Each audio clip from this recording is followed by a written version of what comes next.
전 세계 175개국에서 전 세계 인구 4분의 1이 매일 이 브랜드의 제품을 사용하고 있다고 합니다. 바로 글로벌 생활용품 기업 킴벌리 클라크입니다. 특히 이곳에서 생산되는 크리넥스는 일회용 티슈의 대명사가 되었습니다. 그런데 크리넥스가 전쟁 때문에 만들어졌다는 사실 아십니까? 이번 브랜드 백과사전에서는 크리넥스와 킴벌리 클라크에 대해 알아보겠습니다.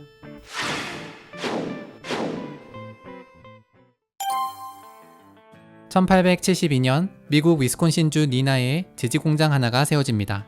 존 알프레드 킴벌리, 하빌라 밥코, 찰스 벤자민 클라크, 프랭클린 쉐터 이렇게 4사람의 동업자가 모여 42,000달러의 자본금으로 설립되는데 이 제지 공장은 동업자 중 2사람의 이름을 딴 킴벌리 클라크 앤 컴퍼니, 훗날 세계 최대 규모의 제지업체가 되는 기업입니다. 킴벌리 클라크 앤 컴퍼니에서 처음 만든 제품은 신문지였는데 린넨과 코튼 렉스라 불리는 재료로 만든 것이었습니다.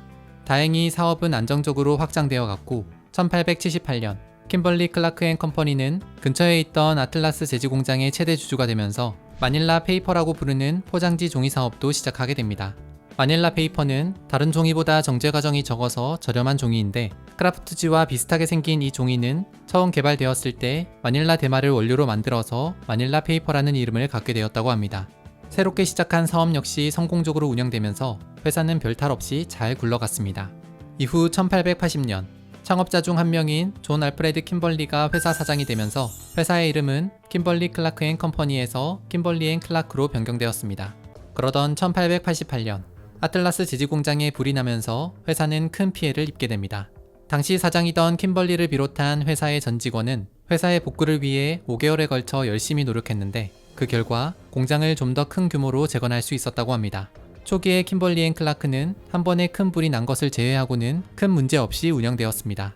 그런데 1891년에 찰스 벤자민 클라크가 47세의 나이로 사망, 1901년에는 프랭클린 쉐터기 74세의 나이로 사망, 1905년에는 하빌라 밥콕이 45세의 나이로 사망하며 초기 투자자 4명 중 3명이 세상을 떠나게 됩니다.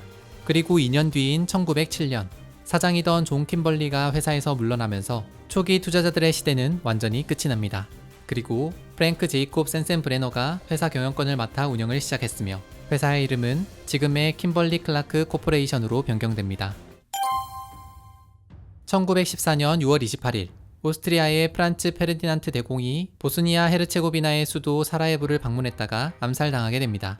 그리고 이를 계기로 유럽을 무대로 한 세계전쟁, 제1차 세계대전이 일어났습니다.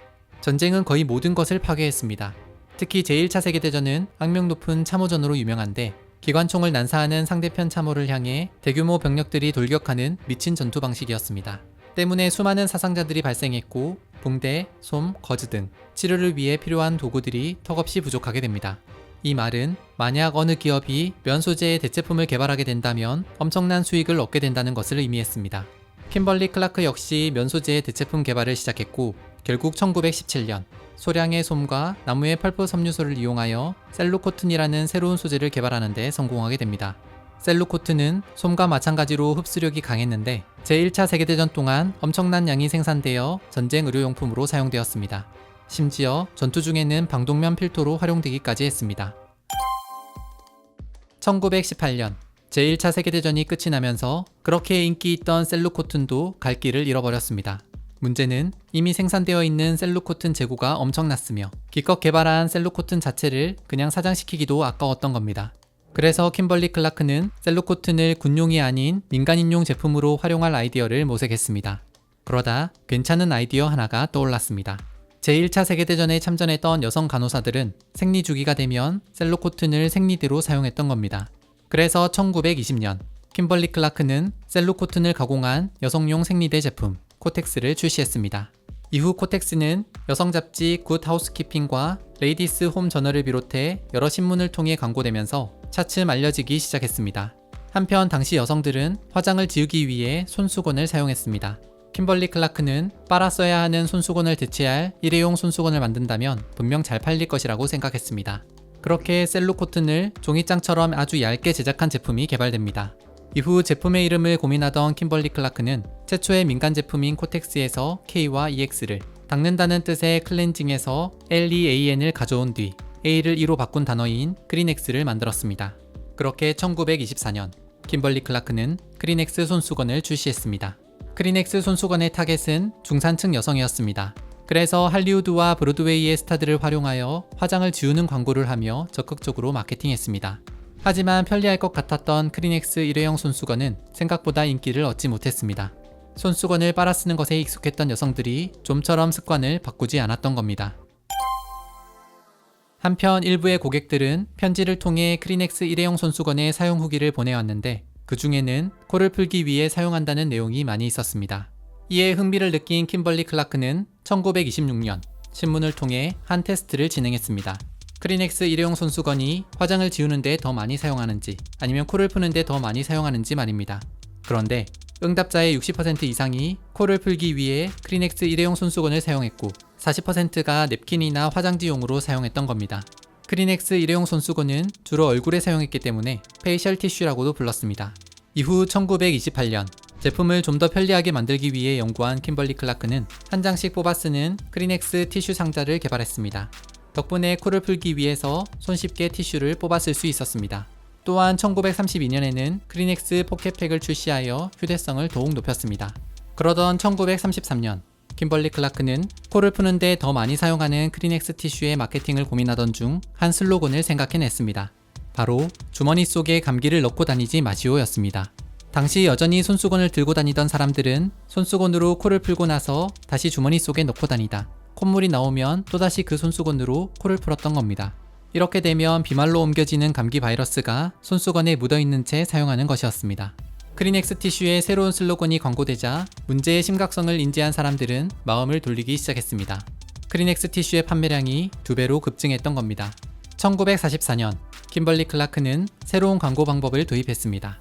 만화가 마조리 핸더슨 부엘이 1935년부터 연재한 만화 리틀 루루를 통해 마케팅을 시작한 것입니다. 이후 1955년부터 멕시코와 영국에서의 크리넥스 티슈 생산을 시작으로 점차 전 세계로 사업을 확장시켜 나갔습니다. 참고로 우리나라에는 1970년 3월 30일 kimberly clark와 유한양행의 합작 투자로 유한 kimberly가 설립되어 다양한 위생용품이 생산되고 있습니다.